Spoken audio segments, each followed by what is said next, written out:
Hunter is someone to remember for Oscar time. Broadcast News is a fine, funny, and incisive movie. I think it's terrific. We only have 10 minutes left. How can you talk to me about parking problems? No, not you'll try. You'll do it. Do it. Goodbye. I had no idea she was this good. It's going into wide release in January. We wanted to talk about it early because this is one you want to look for, and I think this is one you're going to be hearing about on Oscar night next spring. Men, you know, are not allowed in the Forbidden City after dark. Even little men like you. Faye Dunaway, you talk about how surprisingly small her performance is. This is Academy Award material here. Maybe she's not on the screen every month.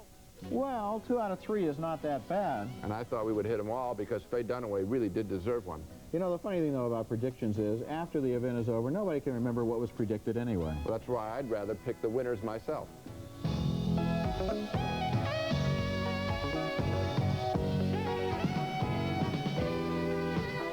On April the 11th, the Academy of Motion Picture Arts and Sciences will announce the winners of this year's Academy Awards. But we're not members of the Academy, and we're not going to wait that long. Here we are for the first time on the stage of the Siskel and Ebert Movie Theater, and we're going to go right ahead and reveal our personal Oscar choices on this special program called If We Picked the Winners. I'm Roger Ebert of the Chicago Sun-Times. And I'm Gene Siskel of the Chicago Tribune. And once again, Roger and I are indulging in our fantasy if we pick the Oscar winners. We don't have a ballot. No critic does. But we've each filled out our envelopes. I've got Roger's right here, and I don't know what's in it. We've also picked them in 6 categories, plus we've come up with our own special category of the worst nominations the Academy made. It's not a popular category with them, but we sort of like it ourselves. Popular with us. You got it. We've kept our choices secret from each other, and unlike the typically boring Oscar telecast, you don't have to wait to get to the big categories on our show, because Roger starts right now with the nominees for Best Actor. And thank you very much, Gene. All right, the first category is Best Actor, and this year's nominees for Best Actor are Michael Douglas, who played a hard-boiled, hard-driving corporate takeover artist in Wall Street. Greed, for lack of a better word, is good. Greed is right. Greed works. William Hurt, who had the looks and the personality to be a great anchorman, even if he didn't have the brains, in broadcast news. I know how much I have to learn. If I could, I mean, I would really a lot appreciate it if... Really a lot appreciate it? You make me nervous. Marcello Mastroianni, the great Italian veteran who played a man who loved 2 women and lost both women in Dark Eyes. Et voilà votre chapeau, madame.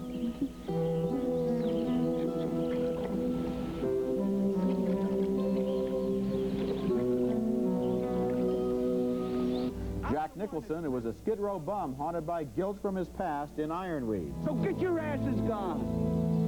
I'm sick to death of looking at the bunch of yous anyways. And Robin Williams is a wisecracking, motor-mouthed, anti-establishment armed forces disc jockey in Good Morning Vietnam. And now, here are the headlines. Here they come at you right now. Pope actually found to be Jewish. Liberace is Anastasia, and Ethel Merman jams Russian radar. The East Germans today claim that the Berlin Wall was a fraternity prank. Also, the Pope decided today to release Vatican-related bath products. An incredible thing. Yes, it's the new Pope on a rope. Okay, now those are the nominees, and as always on this program, Gene and I have made our secret personal choices and sealed our ballots. We do not know how each other voted, and now I have your envelope right here for Best Actor, Gene. And nice. Ripping job. I'm going to see... You're going to save the seal? Go ahead. And you voted for William Hurt. You got it. I'm voting for William Hurt in broadcast news because once again, as with last year's teacher role in Children of a Lesser God, William Hurt proves that he can make a seemingly dull, average man character exciting. And that's a nifty trick. Think about it. He's playing a dunderhead in broadcast news, an idiot savant who can do only one thing well, and that's read the news from a teleprompter right through the TV screen to you at home. After a brief dogfight, both Libyan jets were down by the American fighters. Now, that could be a comical scene, but this is a real network newscast, and William Hurt can't ham it up like Ted Baxter on the Mary Tyler Moore Show. Ted Baxter didn't know he was dumb. That was the whole joke of that part. But Hurt's character does. I made one rule for myself when this started, and I realized I was going to take a lot from you people because of being from sports. And that rule was? Never to pretend to know more than I did. Can you name all the members of the cabinet? Okay, let's drop it. What? I mean, I am not going to take a test for you. I mean, if that came up in conversation... We're conversing. Oh, no, the names of the cabinet have slipped my mind. Say, do you know them? Okay, don't name them for me. Just tell me if you know. Yes, Aaron, I know the names of the cabinet. Okay. All 12? Yes. There's only 10. It's great the way his body sags there, acting without talking. And of course, when he does talk, he's just great. Yes, I do, Aaron, the way pompous way, and he's scared, of course. And also, I knew you wouldn't like me because I was in sports. The intonations are just right. It feels like somebody who's in over his head, but yet has some qualities that are worthwhile anchoring. Here's another astonishing thing about William Hurt's performance. No overcoat or hat or voice change like Jack Nicholson in Ironweed. No wig like Mastroianni in Dark Eyes. No flashy clothes or high-powered toys like Michael Douglas's character in Wall Street. It's just a man in a suit. And yet I never saw William Hurt in that suit. I just saw this character named Tom Grunick, a forgettable face made memorable by William Hurt. Yeah, but Gene, that's an unfair criticism of the other characters to say that they had costumes. What about Hurt, who I think gave a much better performance in Kiss of the Spider-Woman, yes, where he was actually in drag a lot of the time, and you didn't complain about him then because he had a costume on. I'm saying this year, as I looked at this list, and this is how I made up my mind, I appreciate the way William Hurt, working in ordinary clothes in Children of a Lesser God, and again this year, really did a good job. And what you're tipping me off is you didn't pick him. Well, let me just say this. I admire the performance, too. I thought it was a good performance, but as you point out, in the Academy Awards, it's a horse race. You're talking about 5 competitors, and I didn't think. Well, let's see who you did vote. I didn't think that he was the best of the 5, not if I were marking my ballot. You pick Michael Douglas in Wall Street. Michael Douglas in Wall Street. That's my choice, Michael Douglas, but it was a tough choice to make because there's not a single unworthy nomination in this category. I think I chose Douglas because his performance marched in and took over the movie. He completely dominated this movie with his role, and that was what the character required. A character named Gordon Gekko, who was fueled by ego and greed, and who didn't allow anybody to get in his way as he attempted to strong-arm his way to a fortune. I bet on sure things. Read Sun Tzu, The Art of War. He talks about the art of war, and this is a scene about the art of war. He is going out to do battle, and I think the whole business here in the dressing room, as he dresses himself, is like a medieval knight garbing himself for battle. Look at this business with the tie here. Look at the savagery right there when he pulls that tie down. This is a man who's filled with aggression, filled with anger. He's very sure of all of his motions, his physical motions and his financial motions. There's Charlie Sheen as the young broker that wants to work with him. And the way that he combs back his hair there, he is going out now from this protected place to do battle. That's exactly what he's going to do. Few, but you keep on fighting. Now, when I talk about a Best Actor performance, I really am talking about the lead in a film. I think that William Hurt and, indeed, Albert Brooks had equal roles in broadcast news. They were both supporting actors. The movie is about Michael Douglas, and I feel that it's the best leading performance I saw this year. Well, you know, it isn't one of the best that I saw. I was very surprised that you picked it. For me, it was a standard bully. I felt I knew this person from press reports about all the things. That's good, though. Don't you see how good that is that you knew him, that you felt that you knew him? No. See, what I like to see is somebody that surprises me. In other words, I thought that Michael Douglas... Wait a second. I just think that it was surprising. I hadn't seen the Bill Hurt character before played that way, and I had seen this played this way in real life. You're totally contradicting yourself, because what you said about the William Hurt character is that he was a normal person, an ordinary person. That's right, but you'd never seen an ordinary person before, and you had seen this guy before? I had seen that guy before. I had not seen an ordinary person with a skill like that played before. I don't know. In my circles, I've met a lot of ordinary people, but I hadn't met a Gordon Gekko, so that's what fascinates me. I think that Gordon Gekko was played by Michael Douglas just the way anybody would have played him. Nothing special there. Nothing special at all. Now the nominees for Best Supporting Actress, all receiving their first nomination. We start with Norma Alejandro, the sympathetic nurse of a crippled writer in Gabby, A True Story. I take care of her. She has cerebral palsy. Ann Archer, the trusting, much too trusting wife in Fatal Attraction. Okay. My hair okay? You look great. I'm curious. You're the prettiest woman in the room, sweetheart. Olympia Dukakis, the world-weary matriarch of a memorable Italian family in Moonstruck. I guess you can't invite me in. No. People hungry. No, I think the house is empty. I can't invite you in because I'm married. You because I know who I am. Ann Ramsey, the gruff, aggravating mother who her son would like to kill and throw Mama from the train.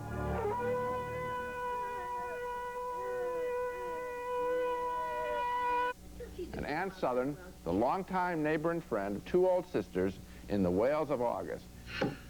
Well, Sarah, you know what Harry Truman said? What? Well, if the buck is going to be passed, it may as well be passed to somebody with plenty of them. And Roger's choice, if he picked the Oscars? And it'd be fun if we did. You bet. Olympia Dukakis in Moonstruck. That's right, Olympia Dukakis. And I didn't even have to think a long time before I marked my choice in this category, because her role has the widest emotional range of any of the nominations this year, I think almost in all of the categories, and she's good all across the spectrum. She's good when she's funny, she's good when she's sad, and she's especially good in this scene in a restaurant where all she has to do is be a grown-up woman, very perceptive and very wise. Get rid of all evidence of her and bring me a big... John Mahoney plays a middle-aged college professor who's just been walked out on by his young student girlfriend. I'm sorry if we disturbed you. I'm not disturbed by you. My lady friend has a personality disorder. She's just too young for you. Ah, thanks, comrade. No. Too young? I just got that. You know how to hurt a guy, don't you? How old are you? None of your business. I'm sorry. That was rude. Would you like to join me for dinner? Are you sure? And what's interesting there is you get a sense of her totally outside the family, this close-knit Italian family that's the center of the film. Here she is as an independent woman, someone who, for once, is not with her husband, not with her children, not with her in-laws and her father-in-law and so forth, operating on her own with this guy, and she knows a lot about this guy just by looking at him, and that's... She knows a lot about everybody in this film. She knows a lot about life, and that one acting choice, you know, acting is really about choices, which is why I still think Hurt made more interesting choices, but that's an old story. With her, when she says, you know, come over, it's okay if I come over? Doesn't say anything, just that little thing. That's a great choice. That entire scene is one of, it's almost the kind of scene they would cut from a film because it doesn't add to the, doesn't necessarily add to the story, but it's a precious Get to my envelope. I don't know why you're so anxious. You'll see why in a second. I think I can probably guess why. In fact, I can see why, because you picked Olympia Dukakis too. You bet. I've got good taste. It's amazing you do too. I picked Olympia Dukakis because even when she didn't have the great dialogue of screenwriter John Patrick Shanley to speak, just sitting there, she embodied a classic type, the wise woman who has seen it all and is mightily annoyed that everyone around her isn't as wise as she is. Why would a man need more than one woman? I don't know. Maybe because he fears death. That's it. That's the reason. I don't know. No, that's it. No. Thank you. Thank you for answering my question. And that's a wonderful scene because there is a sense of discovery all through the movie, including in that restaurant scene with John Mahoney. She even puts out this theory that men are afraid of dying, and that's why they cheat on women. And finally, the discovery. And it's a discovery, and she leaps forward. You see it, this has been years and years building in her life, and she communicates that with her body language. It's a wonderful performance. And it's a great nomination, too, because here's a woman who has worked for a long time on the stage in New York. She's perfectly cast as Cher's mom. You can almost see Cher there looking at her face and listening to her voice and looking at her body language. I wonder if she didn't fashion her performance so that you could kind of look at her and say, hey, that probably is this woman's mother. There were so many subtle, nice things in this performance. She's really good. When we come back, the Best Actress category, if we pick the winners. Continuing our special show, if we pick the Oscar winners, here are the nominees for Best Actress. Cher, who has just become engaged when she falls in love with her fiancé's brother in Moonstruck. What sins have you to confess? Twice I took the name of the Lord in vain. Once I slept with the brother of my fiancé, and once I bounced a check at the liquor store. But that was really an accident. Glenn Close, who turns a one-night fling into months of misery in Fatal Attraction. I've got 2 tickets to Madame Butterfly. 2 weeks from Thursday. I'd really love it if you'd come with me, kind of as a peace offering. Holly Hunter, the TV news producer, luckier at work than in love in broadcast news. I told what's-his-name, Tom, that I'd meet him. can wait, right? I don't know.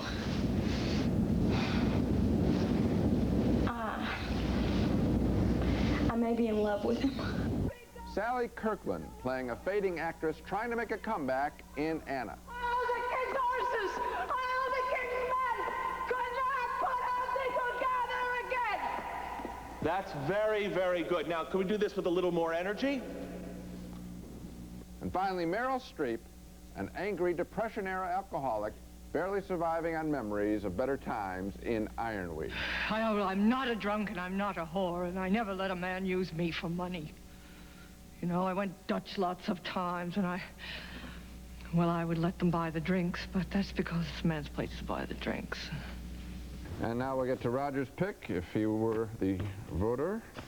Holly Hunter, Broadcast News. That's right. My choice is indeed Holly Hunter and Broadcast News, although once again here it was a difficult category to make a selection in because I admired all of the choices. I think, though, the reason I'd vote for Holly Hunter is because she came across as such a completely off-the-wall original in the film, and yet at the same time you never thought she was straining for any effect. She showed us something new in this movie. Even her southern accent, which some people found distracting, was so up front that I thought it was almost defiant. She didn't want to look like anybody else, or sound like anybody else, or be like anybody else, and that made it tough for her to be in a medium like television with its emphasis on teamwork and formulas. It's hard for me to advise you since you personify something that I truly think is dangerous. Uh-huh. I agree with you. You're not qualified, so get qualified. You can insist on being better prepared. You don't have to just leave it with, I don't write, I'm not schooled, I don't understand the news I'm reading, but at least I'm upset about it, folks. And you just listen to that word, folks. Yeah. And what I like about this whole performance is that she's prepared to be someone particular. So many people in the movies are cut right out of the same cookie cutter. They talk in the same bland middle American accent. You got it. They wear the same clothes. She is a peculiar, individual, special person, and she doesn't care what anybody thinks about Well, her voice either as an actress or as a character. In that scene, her voice ranges all over the map, which is mirroring her emotions. It is not a cookie-cutter role. musical. Just very, very nicely done. Okay, now I'm going to open up your envelope and see who you would vote for. Right. If you pick the winner in this category, you would vote for Holly Hunter in Broadcast News. You got it, big boy. This was a really tough choice for me. I'm absolutely surprised. No, this is a tough choice for me between Meryl Streep and Holly Hunter, the brilliant veteran, versus the brilliant newcomer. I picked Hunter because I had just seen her months before in a film called Raising Arizona, and I did not recognize her in Broadcast News, playing a much smarter character, almost too smart for her own good, a TV producer with tough standards at home and at work. Paul, forgive me, I'm really sorry. Pardon me for interrupting, but... Paul, yes, I need to talk to you Now, here's a scene where Hunter, the producer, confronts her network news boss. She wants someone very particular to anchor the network newscast, but look at this. She's such a control freak, she has to close that door and get everything set before she talks. Tom's not ready for the job you're about to hand him. Not near ready. Not by the longest shot. Now, Aaron spent 6 weeks in Tripoli. He's interviewed Gaddafi. He reported on the 81 story. I think he's essential to do the job we're capable of. And I think it's my responsibility to tell you that. Okay, that's your opinion. I don't agree. It's not opinion. You're just absolutely right. And I'm absolutely wrong. It must be nice to always believe you know better. To always think you're the smartest person in the room. No, it's awful. And here's a great reaction shot coming up of her. She's worried about what she said to her boss, but now she thinks about the job she has to do to produce the special. I just love the way you can see her mind change. Okay, I've done this as the boss, it's bad, but now I've got to get to work totally silent. That's acting. I've said this so many times, but I really believe it, though. I love watching a character who is as smart and as complex as some of the real people I know, and Hunter is given a bright character that she makes even more brighter and more alive with her mannerisms, her energy, her focused attention. She turns her role into the equivalent of a documentary on a worker possessed and a lonely person who would like to be possessed. You know, as I was listening to that scene play, I was thinking once again of how interesting it is to hear a real, genuine American dialect. Yes. And I want to choose one line. A line where another actress, or probably most people, would have said, it's not an opinion. She says, it's not an opinion. N-O-N-A-N-A-N kind of. Yeah. It's non-opinion. That's the way, and that kind of compression of words is part of that dialect. She's got it exactly right, and she's courageous enough to go with it, even though some people might say she sounds funny. And compression is, in essence, what a producer does, so it's true to the character as well. She's rushing ahead. She can't go fast enough. When we come back, we cast our ballots for the choices in the Best Original Song category on our special If We Picked the Winners. Continuing this special show, If We Picked the Oscars, the next category is the Best Original Song. And this is often one of the least interesting segments on the annual Oscar cast because the songs are so often completely forgettable. In fact, last year when we got to this category, you refused to pick your favorite Best Original Song. You said they all stunk. I may have done it again. Oh, well, we'll see in a moment. Or they may have done it again. Okay, this year, trying to be very objective when we're casting our ballots for this program, Gene and I both listened to the songs audio only. We did not look at the visual images or even the music videos in most cases. We just listened to the musical quality, or lack of same as the case may be. And the finalists are the theme from Cry Freedom, the story of a South African freedom fighter and the white liberal who becomes his friend.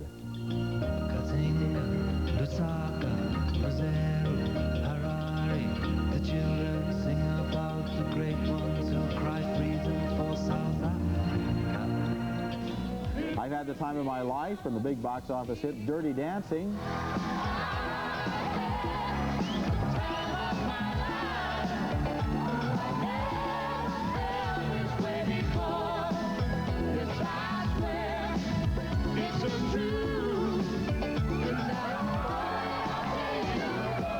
Nothing's Gonna Stop Us Now from Mannequin, the story of a man who falls in love with a department store dummy.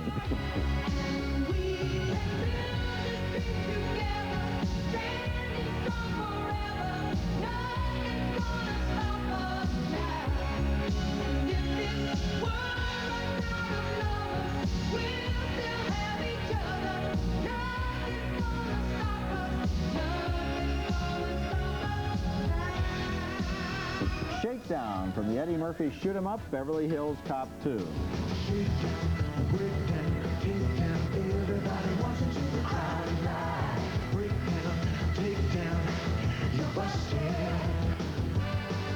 And Storybook Love from the sly comic fantasy, The Princess Bride. My love is like a storybook story, but it's as real as the feelings I feel. My love is like a storybook story, but it's as real as the feelings I feel. And you were chortling there during Mannequin, but as a matter of fact, that was a big box office hit. I was astonished that anybody wanted to see that film. Let's see who you voted for. Yeah, get right to it. For Best Original Song. Is there even a name of a song on your ballot? There is. Cry Freedom from Cry Freedom. That's it. I picked this one simply because it's the only song of all the five that I would ever want to hear again. Thank you, Roger. That's very generous of you. I like the way it builds quietly but steadily and evokes a mood that I think is true to the picture. Normally, I can't understand lyrics to a contemporary song. I find it really inhibits my pleasure, but not necessarily in this case.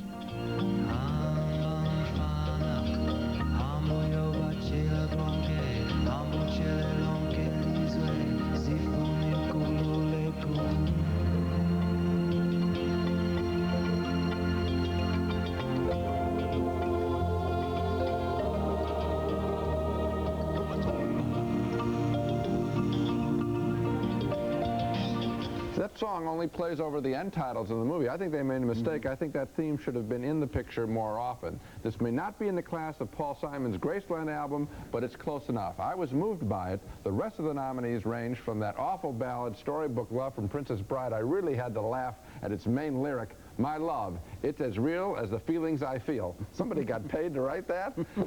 To the merely danceable, I've had the time of my life from Dirty Dancing. So your vote was Cry Freedom. Okay, Why don't you see what mine was? We'll go directly to my envelope. Maybe you went with a Zippo. Because it shows that... Hey, you This is amazing this year. Yes. Cry Freedom from Cry Freedom. I'm proud to have your taste validated by somebody who really was thinking about this category. You know, this proves a new rule. What's even a stopped clock is right 3 times a day. So Thank you very much. We've agreed but I 3 think in a you're row. too harsh on yourself describing yourself in that way. Go Now, ahead. the reason that I like Cry Freedom is essentially your reason. The other 4 songs, I found myself listening at them. Right. This one, I found myself listening to it. It was musical. It drew me in. It entertained that's the me. key. Drew you in. It created a reverie for me. It made me think of images of Africa. It made me remember the movie. The other 4 songs were unanimously, utterly worthless. And I want to prove a point right now. I want you to listen, if you will. Once again, I'm having to ask you to do this. Listen to this phrase from one of the nominated songs.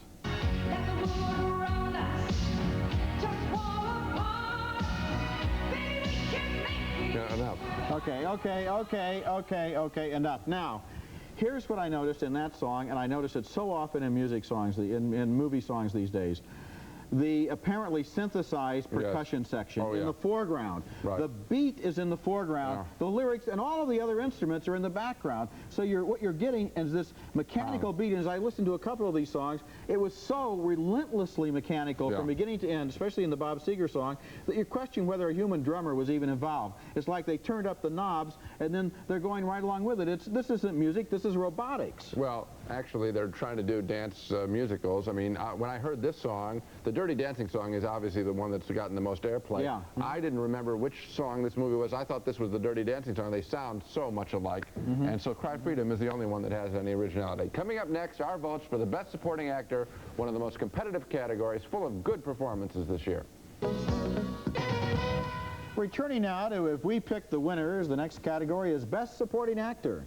And this is one category where real competition seems to be developing this year. There are 5 strong contenders, and in my opinion, no obvious front runner. This one, if you're in an Oscar predicting contest, throw them all in the air on this one. It's hard to predict, but luckily, we aren't predicting on this program. We're voting. And the nominees are Albert Brooks is a brainy network correspondent who gets the sweats when he has to anchor the news in broadcast news. Reports tonight from far down on the Arabian Peninsula indicate that heavy fighting continues. For a second, what are you doing? Don't touch me. Sit on it. No, but just don't handle me. Sean Connery is a wise and brave veteran Chicago cop in The Untouchables. I'm such a good cop. How come I'm walking the beat then at my age? What do you want to tell me? Well, maybe I'm that whore with a heart of gold. Or the one good cop in the bad town. Morgan Freeman is a vicious pimp who can be surprisingly charming in Street Smart. Why are you giving me the notes now? You know why.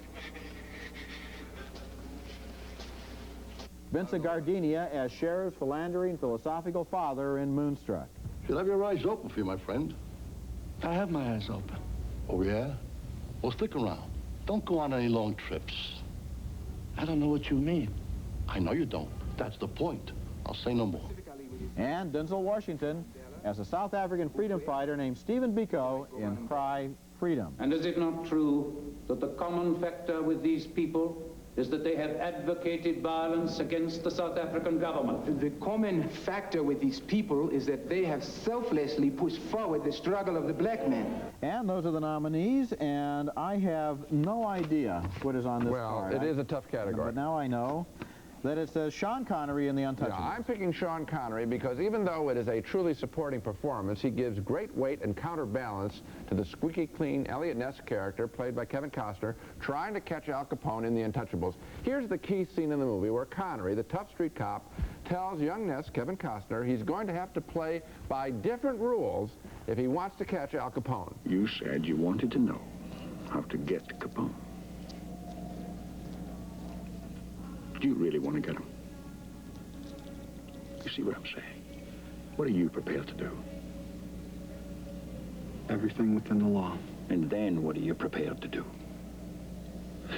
If you open the ball on these people, Mr. Nash, you must be prepared to go all the way. Because they won't give up the fight.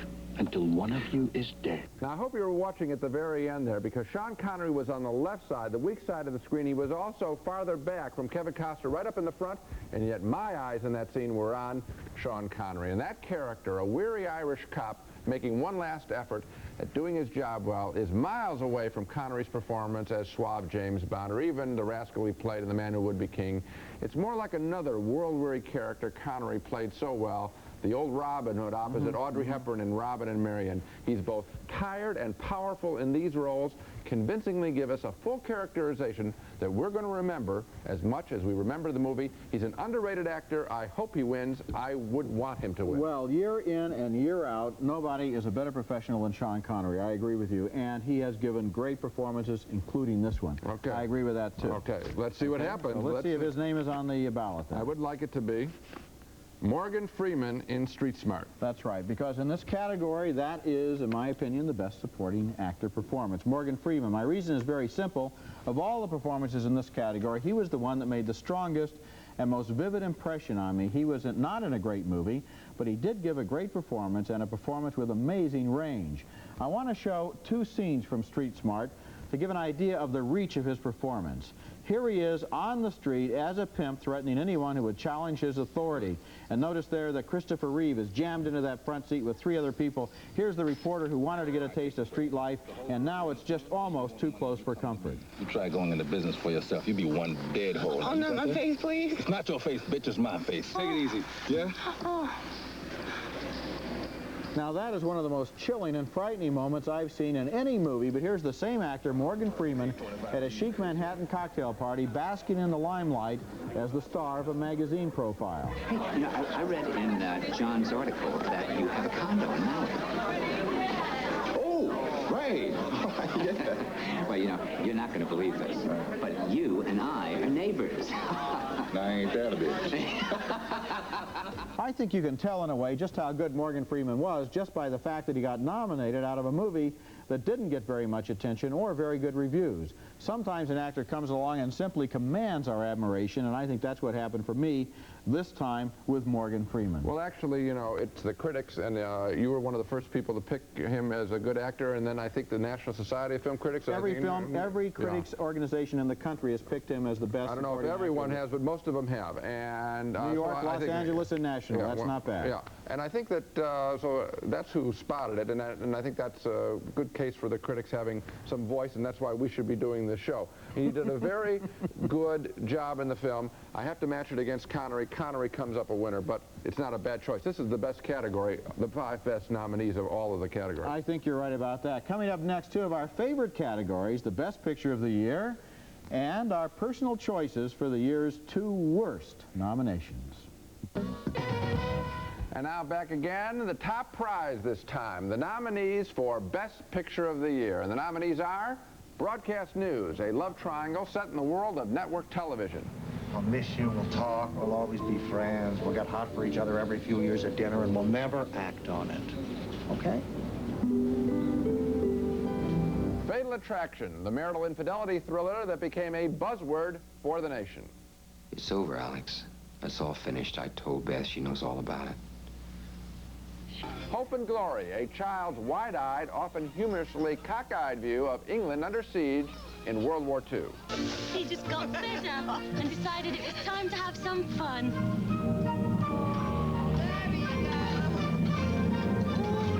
The Last Emperor, the epic film of the quick rise and long fall of China's last monarch.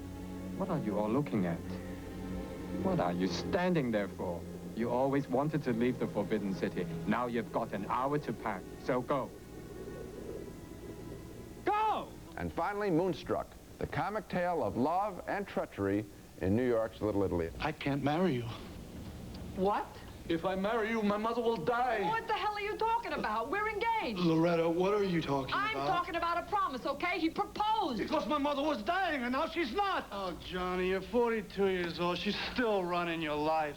This is the big one. Okay. And I don't remember how you rank the top 10 films of the year, so I actually don't know. Luckily, I do remember. The Last Emperor. That's right, The Last Emperor, and in a way I was locked into this choice, Gene, because of the 5 nominees. Of those 5 pictures, it placed highest on my list of the year's 10 best films. So somehow If it's that good, it's got to be the best picture of the year. It was fourth, right ahead of Moonstruck, which is also my second choice for best film, for that matter.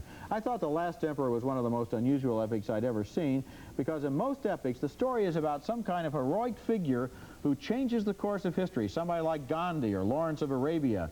But here was an epic about a man who started out with almost no real power, and he ended up with none. An epic about a character who was the victim of history rather than the author of history.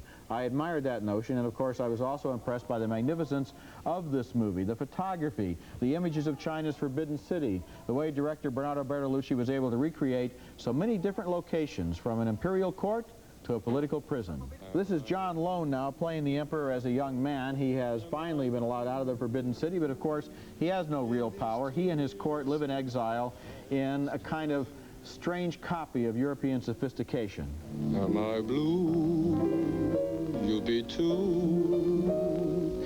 If it's plain with your gout and fell through, was a time I was her only one, but now I'm the sad and lonely one. Ba-ba-boom, ba-ba-boom. Now she's gone and we're through, Lord, I'm blue. Very good. And of course the irony there is that here is the man who is the Emperor of China, in name at least, but he has no interest in Chinese culture. There's none in that scene. His tutor, who was played in the movie by Peter O'Toole, is a Scotsman. His imagination has always been in Cambridge and Oxford and London and Paris and Rome and America. He's singing a Western song there, and that distance between what he is in name and what he is in person is one of the ironies of the movie. Well, it's also one of the delights of the film, because the last thing I expected in a story about the Emperor of China was to hear, "Am I blue?" I mean, that's great. Okay, check out my envelope. Okay, let's see here. I think I know what this says. Yes, this is pretty obvious. It is The Last Emperor, and I am not surprised. Yes, and no one could be surprised if they ever watched our show or read my newspaper, and that's because my choice, I picked it as the year's best film, and I see no reason to change my mind now. In an era of shrinking images in the movies, when so many movies resemble so much television, The Last Emperor had the grandest vision of any film last year. Here in a beautifully directed scene with fantastic images, he's greeted by his predecessor, the Empress Dowager, just before she dies, and he is given the throne. They're all waiting for me to die. That is why they're putting my bed in the middle of the room, under the black pearl. Little boy, I have decided that you will be the new lord of 10,000 years. You will be the son of heaven.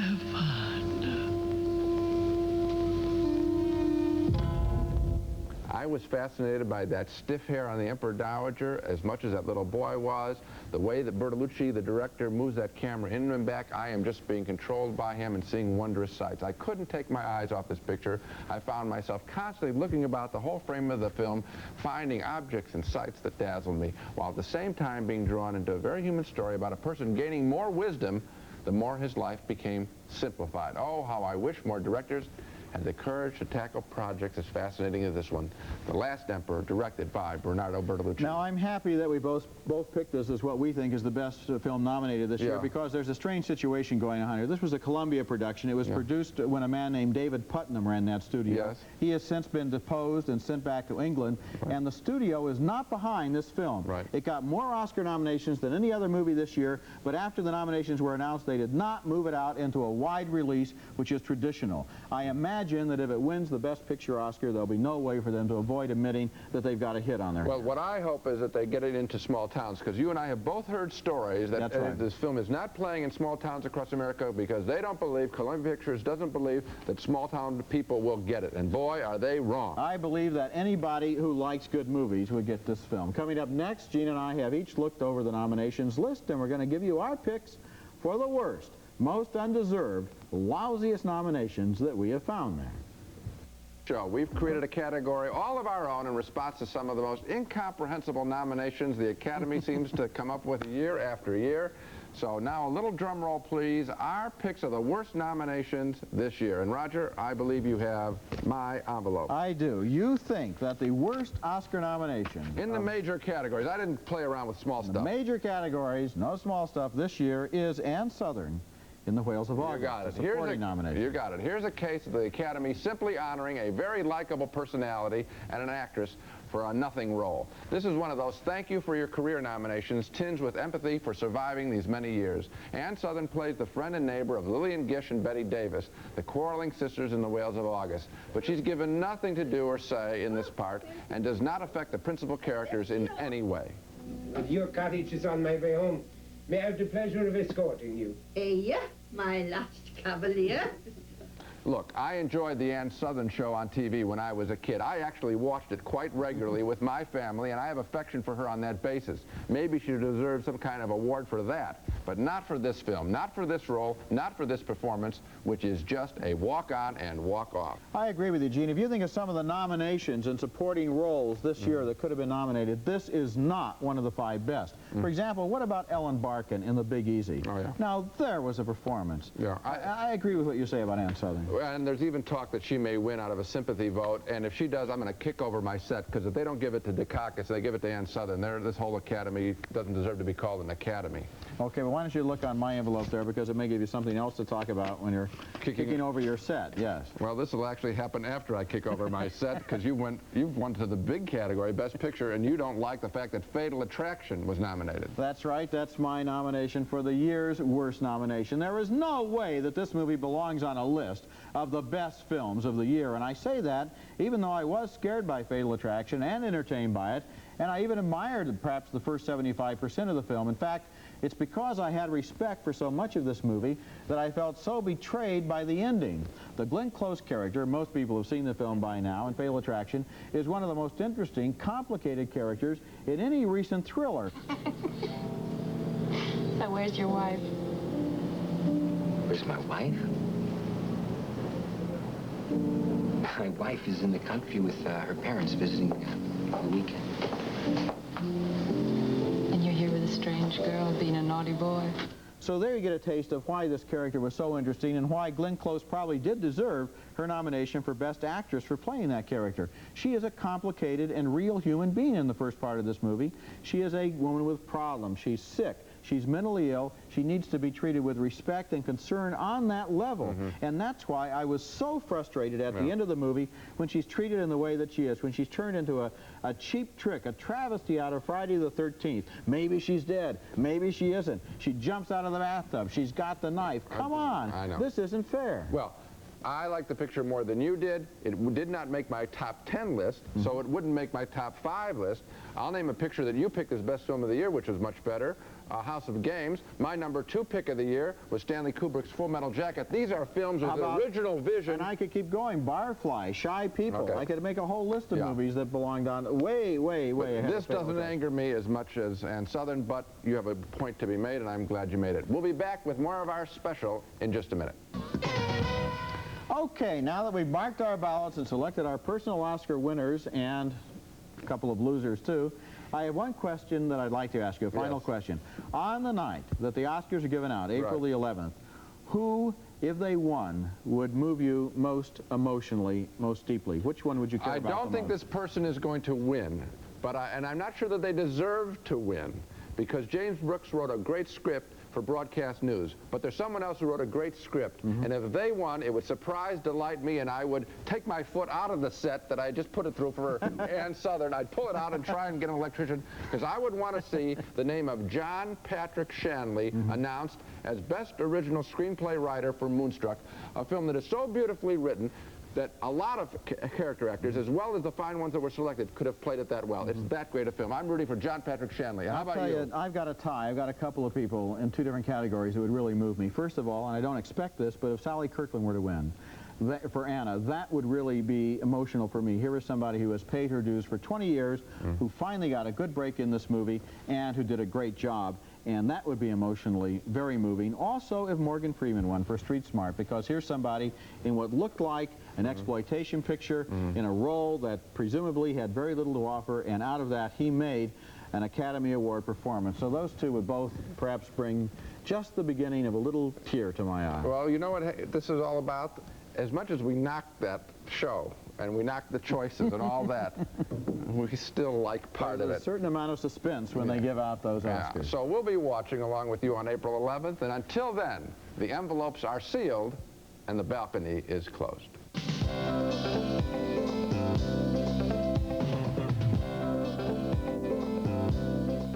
Get that good, clean Efferdent feeling when you remove stains and freshen dentures with Efferdent every night.